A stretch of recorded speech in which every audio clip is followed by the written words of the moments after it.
Kaugnay sa umano'y text messages ng Pangulo at ni dating AUSEC Adrian Bersamin tungkol sa flood control projects. Kausapin natin si ACT Teachers Party List Representative at isa sa mga nag-sponsor ng impeachment complaint laban kay Pangulong Bongbong Marcos, Representative Antonio Tino. Magandang umaga at welcome po sa Balitang Hali. Hi, good morning Rafi. Good morning sa ating mga tagapanood. Opo, paano po kayo nakakatiyak na lihitimo yung hawak ninyong palitan ng text messages? So ipinakita sa inyong text messages umano ni Pangulong Bongbong Marcos at dating PLLO Undersecretary Adrian Bersamin noong nakaraang taon. Well, screen capture, video screen capture ito ng cellphone mismo ni USEC Bersamin, former USEC Bersamin. So mukhang self-recorded. No? In other words, yung cellphone niya,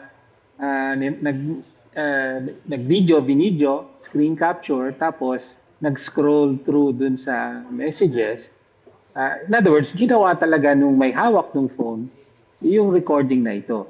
Katulad ng pinaliwanag ni Congressman Erice, ginawa ito ni Yusek Bersamin bilang kumbaga protection sa sarili niya. Ito yung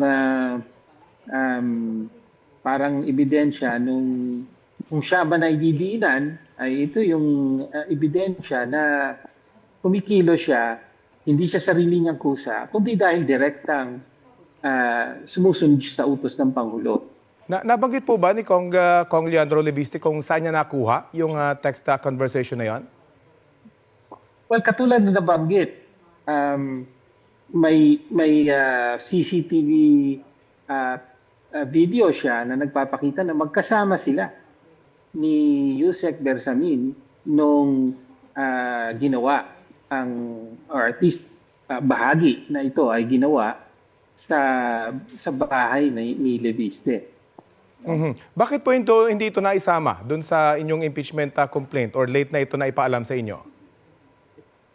Well, una, yung mga allegation ay nandyan sa complaint. No? So merong allegations of facts, including yung kwento ni Yusek Bernardo na nagbigay siya ng 8 billion in kickbacks or commitments para sa Pangulo at binigay ito kay Yusek Olayvar at kay Yusek Bersamin. So nandun yon.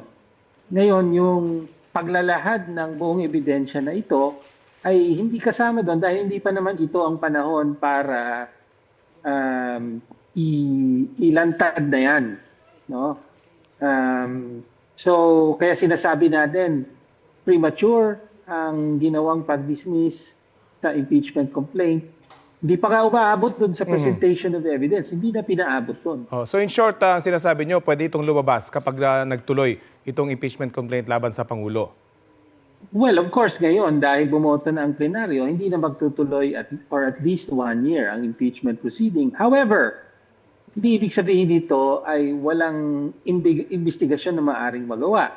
Ang gusto po nating idiin dito ay ilang buwan na pong sinibak sa pwesto nang walang anumang paliwanag ang Malacanang, si Yusek Bersamin kasama ni na Executive Secretary Bersamin, Secretary Pangandaman among others.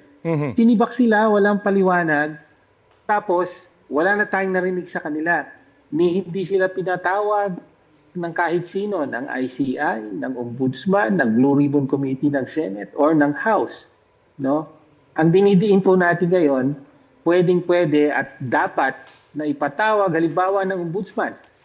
Itong si former Yusek Bersamin at di hingi na sa kanya ang kanyang cellphone at magkaalaman tayo. Sabi po hindi lang po cellphone, kung hindi may iba pang mga physical evidence na maaring magpatunay na nangyari ang mga ito. Kung seryoso talaga ang Malacanang at ang Ombudsman, lalo na ang Ombudsman supposedly independent anti-corruption na independent constitutional body. So talagang may kapangyarihan na mag-imbestiga lalo na at lumabas na ang ganitong impormasyon at in one way or other, lalabas ang buong katotohanan na ito. Sabi po ni Palace Press Officer Claire Castro, wala raw katotohanan yung mga ibinabato ngayon sa Pangulo. Ano pong reaction niyo dyan? At meron pa bang ibang paraan para mapatunayan itong exchange ng text messages na ito? Bukod sa nakarecord dun sa cellphone, ng dating USEC? Well, una, kita nyo, very general or blanket lang yung denial ng palace spokesperson, hindi very specific. At yun nga, para magkaalaman talaga, itanong na natin mismo si Yusek Adrian Bersamin. Nandyan lang naman siya. No? Ibig sabihin, hindi tulad ng iba na umalis ng bansa. Narito lang yan. At kung gusto talagang magkaalaman, ay pwede namang ipatawag para imbestigan. Diretsuhin na. Meron ba talagang komunikasyon sa pagitan niya at ng Pangulo tungkol sa mga illegal na kickback? Ano pong mga hakbang inaisip niyo po ngayon? Ngayon at patay na sa Kamara yung impeachment na complaints laban na sa Pangulo. At curious po ba kayo? Baka meron pang ibang mga ganitong posibleng ebidensya na lumabas? Meron pa pong definitely meron pang ibang ebidensya. 8 billion po yung total na dineliver ni Yusek Bernardo kay Bersamin para sa Pangulo. Tanong natin, nasaan yung pondo na yon? Naubos ba yon? Ang information natin ay hindi pa naubos yon. Meron pang natitira in cash na 1.2 billion at ang nakakaalam niyan, sa safe house na siya lang nakakaalam, ay si Yusek Bersamin. So kailangan talagang may magtanong sa kanya tungkol dito sa flood control corruption.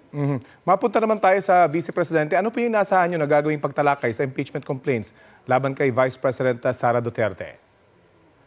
Well, inihintay natin na i-refer sa Committee on Justice yung mga at least 3 complaints na nasa Office of the Secretary General na ng House para makapagsimula na formally, ma-initiate yung impeachment proceedings laban sa Vice President. As you know, isa tayo sa mga endorsers ng isang complaint. So, asahan nyo na kung ano yung tutok natin doon sa impeachment complaint laban sa Pangulo, ay ganun din para dito sa Vice President. Dahil kailangan din managot ng Vice Presidente, hindi natin nakakalimutan to, kaugnay doon sa pagwaldas ng 612.5 million in confidential funds. Okay, maraming salamat po sa oras na ibinahagi nyo sa Balitang Hali. Maraming salamat, magandang tanghali po. Yan po si ACT Teachers Party List Representative Antonio Tino. Susubukan po natin kunin ang panig ng mga binanggit ni Representative Tino.